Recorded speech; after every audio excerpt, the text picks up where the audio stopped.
Здравствуйте! Сегодня я бы хотел на время отойти от обзоров и попробовать разбавить их немного иным форматом, с которым вы все наверняка знакомы. Сюжеты игр, по сути являющиеся более пропатченной версией летсплеев, только с монтажом, сценарием и тому подобным. Поэтому, поразмыслив, решил, а почему бы не попробовать. Так что вы можете считать это пилотным выпуском. И мне интересно узнать, зайдет ли вам такое в моем исполнении. Напишите в комментариях свои мысли на этот счет. Теперь обрисую ситуацию. Подобные серии роликов я буду делать в том случае, если у меня закончатся идеи для видео, либо появится сильное желание рассказать про сюжет какой-либо интересной штуки, по которой такого контента нет. По Underrail'у, конечно, есть прохождение, но простите, у вас вряд ли есть лишних 100 часов свободного времени, чтобы посмотреть их все. Да, как уже можно понять, игра ни разу не маленькая, и наш сериал может порядком затянуться. На How Long to Beat сказано о 35,5 часах прохождения, если двигаться только по основному сюжету, что буквально невозможно. Ибо идешь такой по основному заданию, подходишь поговорить с рандомным NPC и... В игре проведено 40 часов, ты штурмуешь какую-то базу, где все говорят на языке, похожем на смесь польского с венгерским, а основной сюжет заброшен где-то на четверти. Ведь даже без сюжета DLC, что примерно еще плюс 40-50 часов, основная часть с побочными заданиями займет часов 80. Мне реально страшно представить, сколько частей понадобится, чтобы все это закончить. Начать стоит с разработки, хотя про нее известно немногое. В 2008 году один сербский парень по имени Dejan Radišić или Dejan Dejan Radišić стал в свободное от работы время создавать движок для собственной игры, называвшейся тогда Timelapse Vertigo. Спустя 2 года в 2010 году появляется видео из первого демо, где показано базовое создание персонажа с парой навыков и боевая система. На тот момент, кстати, бои происходили в реальном времени, а не пошагово, как сейчас. Позже дальнейшую разработку профинансировали через краундфандинг, благодаря чему Stick смог работать не один, наняв сотрудников. В декабре 2012 для Steam и каких-то левых сайтов запустился ранний доступ, продлившийся 3 года. По их истечению игра вышла в релиз с законченным основным сюжетом. Еще недавно вышло одно крупное дополнение «Экспедиция», без которого игра будет не совсем полноценной, ведь оно добавляет не только новую сюжетную линию, но и множество второстепенного контента, навыков прокачки, предметов, квестов и персонажей. Также сейчас в разработке находится новое дополнение, хотя более походит на новую игру в той же вселенной, с рабочим названием Infusion, где, судя по недавним постам разработчиков, вся графика будет выполнена в 3D. Что насчет правок с обновлениями для обычной игры, то они продолжают выходить до сих пор. Перед стартом лучше установить русификатор, потому что в игре немерено английских диалогов, и тут явно нужен более продвинутый уровень, чтобы их понять. Кстати, не знаю, насколько хорошо русификатор передает смысл текста оригинала, к нему нет никаких претензий на этот счет, однако он точно добавляет немного юмора серьезным моментам по типу таких: узнайте о том, что привело к жестокой смерти Вумен. Помимо этого, раньше он ломал один важный квест, так что без понятия, был ли тут баг исправлен. Но выбора в любом случае нет, да и глупо жаловаться на то, что делается фанатами за бесплатно. Поэтому спасибо тем людям, которые тратят на это свое свободное время. Играть же буду на среднем уровне сложности, с классической системой опыта. Почему без диковинок? Потому что я до сих пор не могу избавиться от той психологической травмы, которую получил во время поиска в некоторых из них, так как распространенные диковинки быстро заканчиваются, и в один момент за их нахождение вам просто не будут давать опыт, а значит персонаж рано или поздно будет отставать по уровню. Единственное, что тогда остается, это выполнять квесты или лезть глубже, исследуя пещеры, ведь именно там могут быть, например, заброшенные комплексы с редкими диковинками для левелапа, также известные как те места, где вам откусят попу. Не думаю, что нам нужно затягивать и без того большую игру, даже без них мы все равно полазим в интересные заброшки. Нашим главным героем станет мужчина по имени Патюк. Да, чего еще вы ожидали в подобном мире? Про него можно сказать, что он точно не положительный персонаж, и уверяю, еще успеет это доказать. Но в то же время не конченый шизоид, готовый избавиться от близких ему людей, почуяв запах выгоды. О его прошлом известны лишь незначительные подробности, недостойные упоминания. Касательно характеристик, давно хотел попробовать один готовый билд, что и советую тем, кто возможно захочет сыграть, поскольку вы можете банально застрять на каком-либо месте, если ваш персонаж будет слаб. Суть же этой сборки в том, чтобы отыграть некоего мечника с возможностью ходить как в тяжелой, так и легкой броне, способного взламывать замки, хакать определенные вещи, при надобности ставить ловушки и в случае чего уметь шить себе трусы из пары тряпок. Также убеждение, ведь даже тут дипломатия может решить пару проблем. Про это расскажу в другой раз. Навыки тут взаимосвязаны между собой, поэтому прокачивая, например, убеждение, ты немного улучшаешь торговлю и запугивание. Первыми умениями будут паранойя для увеличения обнаружения с уменьшением критов и наклонная броня, чтобы получать меньший штраф от самодельной металлической брони. Добро пожаловать в подземку!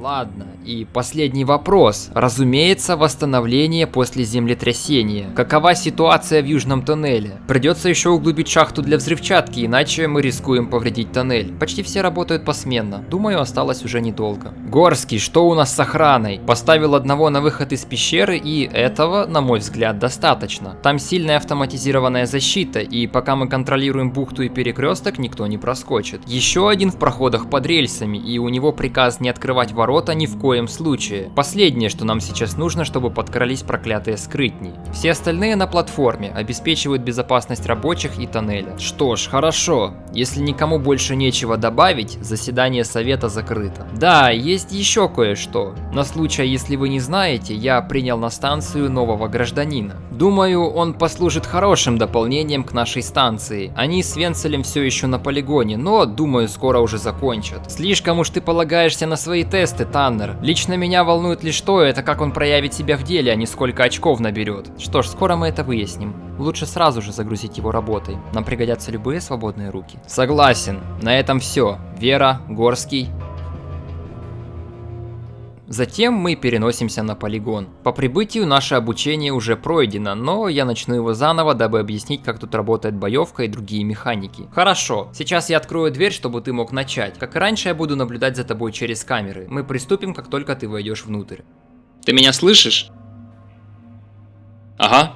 Далее Венцель объясняет базовые вещи, как работает инвентарь, куда нужно ложить гранаты и прочее. Сразу за дверью меня поджидают 3 бота, с которыми нужно расправиться. Смотрите, вот эта шкала справа внизу — объем наших действий. В бою все действия становятся пошаговыми, будь то выстрел из оружия, удар рукой или метание гранаты. Каждая из них имеет свою стоимость в очках действия и кулдаун, если это какая-то способность или метательное оружие. После того, как очки закончились, вы заканчиваете свой ход, и следующим ходить начинает тот, у кого выше инициатива. Еще есть очки передвижения, думаю, понятно для чего. Примерно так все и работает в упрощенном виде. Далее, после роботов, Венцель говорит взять из шкафа отмычки, Хаксар — это устройство для взлома, и батарейку, чтобы его зарядить. Нам нужно открыть замок и взломать ящик. Открыв все необходимое, следуем в соседнюю комнату, где нас учат тому, как работает стелс. Он здесь представлен в виде способности режим скрытности. На саму же скрытность влияет очень много факторов, начиная вашим умением, заканчивая освещенностью локации и то, какая на вас надета броня, ибо в тяжелой будет сложно остаться незаметным. В свою очередь, над каждым персонажем есть индикатор видимости, отображающий их осведомленность о вашем присутствии. И помимо этого, стелс не работает на системах охраны и камерах, что значит, лучше вообще не попадаться в область их видимости. Проковыляв до двери, обучение заканчивается. Мы идем отдыхать в свою комнату. В коммуналке этой нет ничего особо примечательного, кроме пары картин, шкафчика с полезным барахлом и ноутбука, куда нам пришло письмо от Адриана Таннера, одного из советников, управляющих станцией. Он, кстати, отвечает за набор новых граждан. В сообщении он поздравляет нас со сдачей всех тестов и просит зайти к нему после того, как мы отдохнем. Собираем свои пожитки, а затем отправляемся к нему на этаж, попутно заглядывая в стоящие рядом бочки. Он еще раз поздравляет нас с прохождением их тестов и надеется, что мы сможем стать ценным гражданином, как и отыскать на станции соратников, разделяющих наши взгляды. Упоминает еще, что люди из разных мест смогли найти приют в этих стенах. Никаких подробностей или уточнений, но, судя по всему, здесь мы сможем встретить самых разных персонажей. Потом спрашивает, готовы ли мы к нашему первому поручению. Поручений, кстати, будет несколько, но всему свое время. Во-первых, нужно пойти забрать наше оружие у Лукаса, это местный оружейник. Следом мы можем заскочить пострелять в тир, но с моими навыками стрелять я не умею вообще, если только ножом, что на наше усмотрение. Суть первого задания такова. В тоннелях, что ниже нашей станции, к северу есть группа старых форпостов, построенных другой станцией. Ныне они заброшены и не принадлежат никому. Таннер хочет, чтобы мы вначале активировали главный генератор, находящийся в одном из постов. Помочь нам с этим может Гарольд из инженерного отдела, так что нужно зайти к нему для подробностей. Всего форпостов 5 плюс 1 с генератором, нам же нужно активировать как минимум 3. Также говорит, что по пути мы встретим некого старого Джонаса на посту недалеко от входа. На вопрос, зачем нам нужны заставы, Таннер говорит, что они стратегически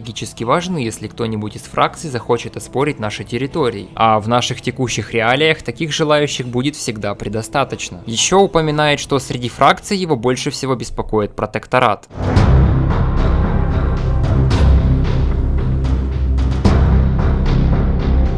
Хотя военные действия маловероятны, они всегда ищут способ надавить на ССГ, чтобы руководство пересмотрело нашу политику нейтралитета. Кроме того, далее в северных и западных пещерах есть бандитские группировки, и вряд ли они откажутся напасть, если увидят нашу слабость. А еще их зачистка отодвинет местную живность и сделает пещеры близ станции более безопасными. Прямо перед тем, как нас отпустить, он упоминает Паскаля, главного врача станции, и просит зайти к нему, как появится свободное время, потому что он что-то от нас хотел. Да. Вот прямо так сразу игра пускает нас, сраную мышь, в подробности каких-то конфликтов и войн, которые большинству смотрящих вообще ни о чем не говорят, но привыкайте, тут так принято. Некоторые вещи нам объяснят, а про другие информацию нужно добывать самим. Первым делом я решил сходить к оружейнику, дабы получить, как я думал тогда, мачете, но судя по всему, моя харизма сейчас находится на уровне дошкольника, поэтому я смог выклинчить только нож. Хотя, как только пришел, мне предложили 5-миллиметровый пистолет в очень хорошем состоянии, и поэтому даже кухонный нож, который мне дали, будет более полезен. Во-вторых, решил не откладывать поход к Паскалю надолго и сразу пошел к нему. Он хотел поговорить о результате тех тестов, которые мы сдавали при поступлении на станцию, поскольку они показывают, что у нас есть псионический потенциал, и тут я бы хотел поподробнее объяснить, что оно такое. Видите ли, в Андеррейле люди уже не первое столетие живут в подземелье, вследствие чего у них начали развиваться различные мутации. К примеру, раз они находятся под землей так долго, они наверняка теперь могут жить без солнечного света. Так и с псионикой. Это недавняя генетическая мутация. Благодаря ей у каждого человека есть определенный уровень пси-потенциала. Никто не может точно сказать причину появления таких изменений, но исследования ученых показывают, что велика вероятность ее искусственности, так как очень многие факторы в ней слишком удобны, чтобы образоваться сами по себе. Паскаль говорит, что глава генетических исследований Биокорп, челик по имени Хал Роше, пришел к следующему выводу. Чтобы с текущими технологиями исследовать, а тем более развить такие мутации в человеке вручную, потребовалось бы очень много времени, намного больше, чем пару веков. Так что никто не знает, откуда оно появилось или кто стоит за его созданием, но кое-что известно о принципах его работы. Псионика позволяет, например, управлять температурой объектов, владеть телекинезом, воздействовать на умы других людей и даже немного управлять временем. Чтобы мы смогли научиться метать во врагов фаерболы, нужно отключить свой защитный ингибитор. Это можно сделать как вручную, через долгие медитации, и займет это, ну хорошо, если лет 5, или можно сразу войти в процесс, съев вот эту красную таблетку, которая отключит все сама. Ничего не бывает бесплатно, поэтому такое резкое изменение в организме очень негативно повлияет на иммунитет главного героя. Так как болезней тут вроде бы нет, это не будет частая простуда или пневмония, это будет уменьшение максимально возможных очков здоровья на 20%. Пока я откажусь от такой возможности. Зайдем теперь к Гарольду и говорим ему, что мы собираемся восстановить электричество в будках. Он дает нам регулятор потока, его нужно вставить в главный генератор, а после чего включить, тогда он заработает. По дороге к выходу я решил заглянуть в соседнюю комнату и там нашел его. Эзру. Когда он поворачивается к вам лицом, вы сразу же замечаете, что с этим мужчиной что-то не так. Его лицо бледное и на голове нет волос. У него отсутствует один глаз, а вместо него из глазницы торчат провода, струятся по лицу и исчезают за его затылком. Второй глаз настолько бесцветный, что вы гадаете, может ли он вообще видеть. Да, внешне его нельзя назвать привлекательным. Он занимает роль главы инженерного отдела станции и следит за технической составляющей нашей базы. Еще продает всякую полезную электронику для крафта. Также я спросил, слепой ли он, на что он поднял руку и указал на мои глаза. Странный челик. Теперь же спускаемся на нижний этаж для выхода в пещеры, где стоит Мальком, охранник. Он объясняет, как нам выйти, зайти обратно и дает карту доступа к воротам. Раньше мы делали биосканирование каждого входящего, но так как никто не показывал положительных результатов, это стало надоедать. А что, если я действительно заболею? Тогда будьте любезны сообщить мне, чтобы я мог активировать турели. Они покромсают вас на части, мы сожжем останки и все будет хорошо. Я шучу.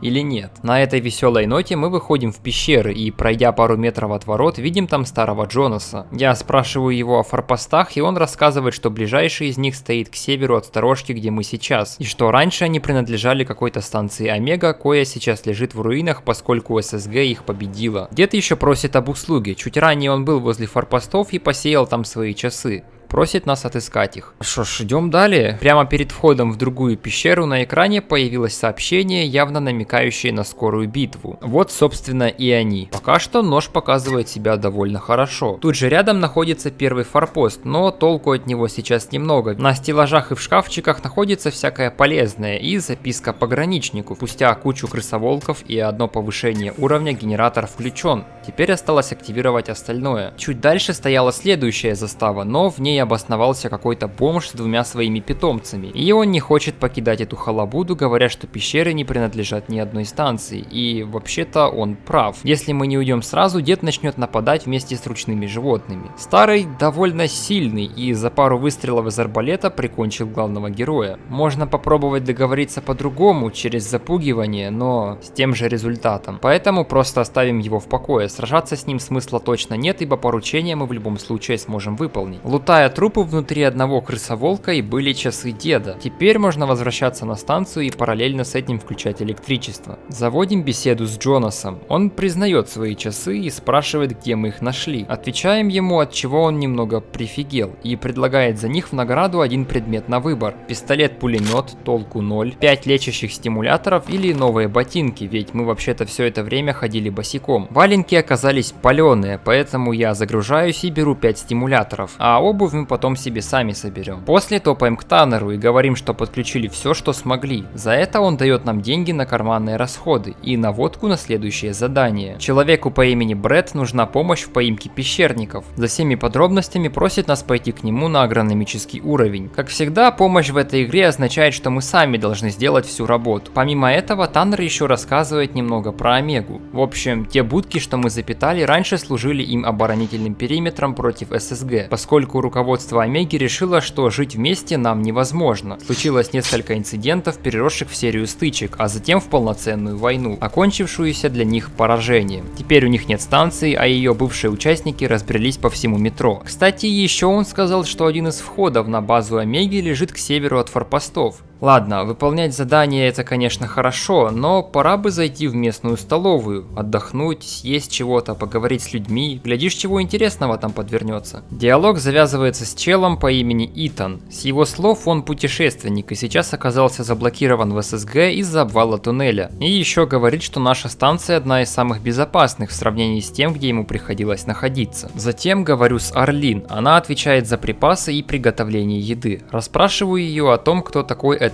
Итан. В ответ говорит, что он часто показывает девушкам разные псионические приколы. Ну, как это называется? Манипулирует временем. Но только для отдельных объектов. Например, замедлить муху или заставить предмет парить в воздухе. Так, а как он отреагирует, если поговорить с ним об этом? Он говорит, что да, это правда. И если мы ищем человека, способного обучить каким-то пси-навыкам в сфере управления временем, а мы рано или поздно будем искать, он мог бы им стать за определенную плату, естественно. Подойдя к столу в углу комнаты, первым заговаривает скользкий Джек. Поговорив с ним, рассказывает, что не является гражданином какой-либо из станций и много путешествует, в основном останавливаясь в Кор-Сити. Джек также предлагает работу, доставить курьерам посылку за 100 кредитов ССГ. После он спрашивает, знаем ли мы, где находится складской корпус GMS. Понятия не имею, что это, но 100 кредитов это 100 кредитов. Сперва нам нужно будет пойти в казармы на платформе станции, то есть сверху, и открыть один из сундуков, ключ к которому он дает. Там будет пакет, Его нужно отнести в здание, находящееся рядом с GMS. Там нас будет ожидать человек, которому нужно его отдать. От него же мы и получим деньги. Звучит довольно странно, но посмотрим, что из этого выйдет. Пока что я отложу это задание. Поэтому мы идем на агрономический уровень к Брету и расспрашиваем его о подробностях охоты на пещерников. Попутно я продал торгашам немного того, что нашел в форпостах. На агрономическом уровне растут всякие культуры и животные, типа пещерников. Это маленькие создания, очень быстрые и проворные, мордой напоминающие коня. Тут их разводят в основном на мясо. Бред говорит, нам нужно поймать их живьем в количестве 3 штук. Для этого нужно оборудование, которое находится на складе. Перед выходом я поболтал с Куинтоном. Дядя этот при моем входе разделывал существо под названием могильщик и попросил быть поосторожнее, если мы на них наткнемся. Обычно они обитают ниже, но из-за того, что любят пихать свои яйца куда не надо, пару их колоний есть и в нашей части подземелья. Берем капканы, клетки и сети, а затем идем в грибную бухту. До нас, кстати, отправили еще одного человека, его зовут Ньютон. Он такой же, как и мы, новичок, который выполняет все поручения. Но вот прошло уже пару часов, а он так до сих пор не вернулся. Нужно пойти отыскать его или то, что от него осталось, и принести это Брету. Дойдя до водопада и пройдя через жуков, стоит знак, указывающий дорогу. Далее стоит охранник. Переспросил у него, верен ли путь, и да, все нормально. Однако предупреждает, что в бухте могут водиться пси-жуки. Насчет Ньютона говорит, что видел, как тот проходил пару часов назад, но до сих пор не возвращался. Проходим в бухту и сразу начинаем ловить пещерников. Они действительно прыткие и быстрее персонажа раз в 10. Эти танцы заняли у меня какое-то время, но это еще не все. Мы входим непонятно куда. Никаких Ньютонов тут пока не видно, хотя тут находится немного полезной электроники и пара-тройка молодых версий пси-жуков. Теперь идем искать Ньютона и видим перед собой сраного пси-жука. И мой нож не может пробить его панцирь, а жук дамажит нормально так. Все-таки спустя пару лет его получилось заковырять, подходя к нему в упор, провоцируя на ближний бой. Кстати, чем больше жуков вступает с вами в бой, тем более сильными становятся их атаки. Обойдя все в поисках, я зашел в темную каморку. Из-за контейнера выпрыгнул какой-то поц и начал атаковать воздух перед собой. Этот фрукт и есть Ньютон. Он говорит, что ловил пещерников, но похоже зашел слишком далеко и начал убегать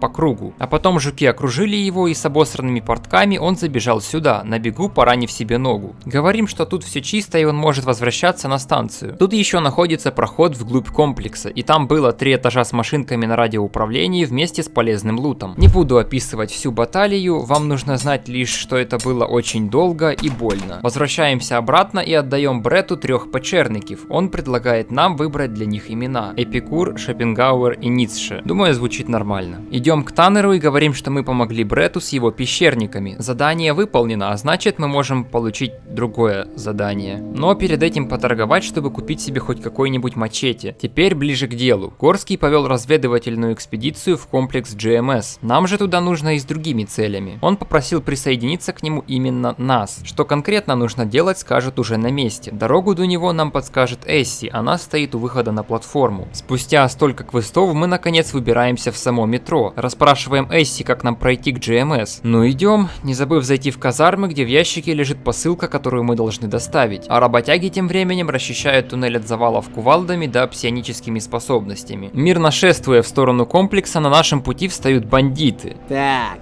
давай сюда пакет. И как-то они узнали дорогу, по которой мы будем идти, неся эту посылку. Я отдаю ему пакет. Он начинает его разрывать, но в нем ничего не оказывается. Да, вы поняли все правильно. Получается, что Джек просто воспользовался нашей наивностью и неопытностью, чтобы мы стали его приманкой. Завязывается бой. Можно было бы оставить тут все мои смерти, но перейдем сразу к финалу, где я лутаю их трупы. Чутка поошпыняв крысоволков, доходим к строению, где нас уже ожидают, указывая, куда идти. Тут же рядом встречаем Джека. На наш бугурт он говорит, что реально использовал нас, но по факту свое слово сдержал, ведь он не говорил, кто будет ждать нас на этом месте. Получаем деньги и заходим в комплекс. Горский рад нас видеть. Потом рассказывает, что комплекс этот ранее принадлежал ребятам из Омеги, хотя я сомневаюсь, что тут осталось что-нибудь ценное, ибо они бросили его сразу же, как только начали проигрывать. Нам же нужно помочь вскрыть склад, найдя к нему карту доступа. Так что шаримся по округе и находим универсальный инструмент. Это очень полезная штука, с его помощью можно открывать вентиляции и карабкаться по ним, например, в те комнаты, которые закрыты, или использовать для стелса, пробираясь через противников без сражения. Пролезая дальше, нашел ключ-карту от комнаты охраны и просто ключ без пояснений. Спускаемся на уровень ниже, и тут начинается выдача приколов. Дело в том, что здесь разъезжают охранные роботы. Убить их моим штрикалем сложно, урона он не наносит почти никакого. Так они еще станят персонажа светошумовыми гранатами на 2 хода. Пока я нахожусь в стане, меня обстреливают, и я ничего не могу с этим поделать. А потом подъезжает упор и опять станет, только на этот раз электрошоком. Но их тут 3 штуки, все они патрулируют разные участки. При этом меня палят камеры, которые каким-то образом передают роботам информацию о моем местонахождении.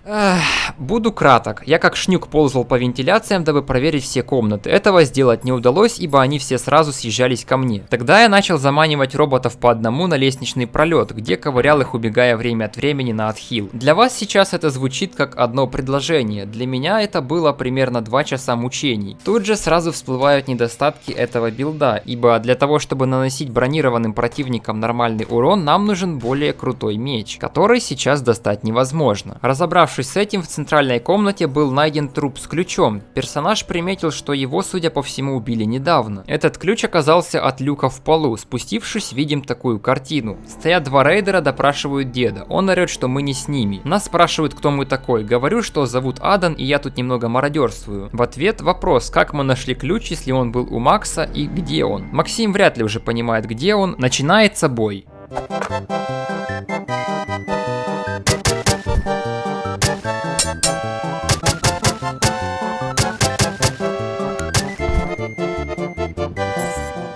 Дед благодарит нас, но говорит, что их там еще больше. А потом рассказывает, что на поселение напала группа рейдеров, и они держат тех, кого не убили, в столовой. Знаете, мы тут вообще не за этим, нам просто нужна ключ-карта для открытия ворот. Конечно, я понимаю, что лучше бы всех их спасти, но стал бы хоть один из них рисковать своей жизнью ради спасения рандомного чувака, которого они видят в первый раз. Дед предлагает одну идею. В комплексе есть выключенная турель. Вместо штурма в лоб можно попробовать пробраться в комнату охраны и включить ее удаленно через консоль. Так она зачистит проход от врагов. И, в принципе, это звучит разумно. Я пролез в комнату охраны через пару вентиляций и попутно нашел в одной из комнат необходимую ключ-карту. Взламываем консоль, включаем турель.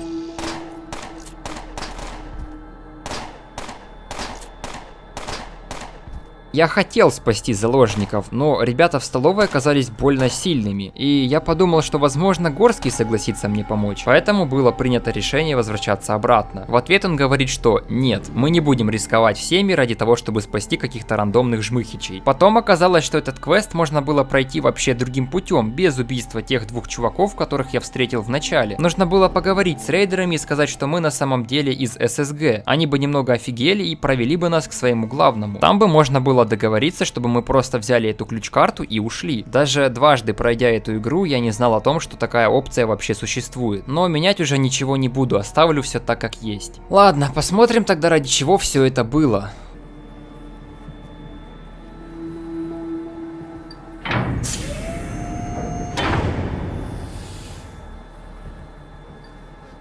А внутри оказывается куча киндер-сюрпризов, оставленных могильщиками. С ними пока сделать ничего нельзя, я пытался. Так что закрываем двери и убеждаем Горского отдать нам карту. Однажды мы там побываем. А пока что идем назад и сдаем квест Таннеру. Он упоминает еще одно задание. И, дорогие мои, это задание просто какой-то пиздец. Но об этом мы поговорим уже в другой раз. Так что, стоит ли мне продолжать или остановиться на этом моменте? Пишите, что понравилось, что не понравилось, чего добавить, чего убрать. В общем, жду вашей реакции. Увидимся.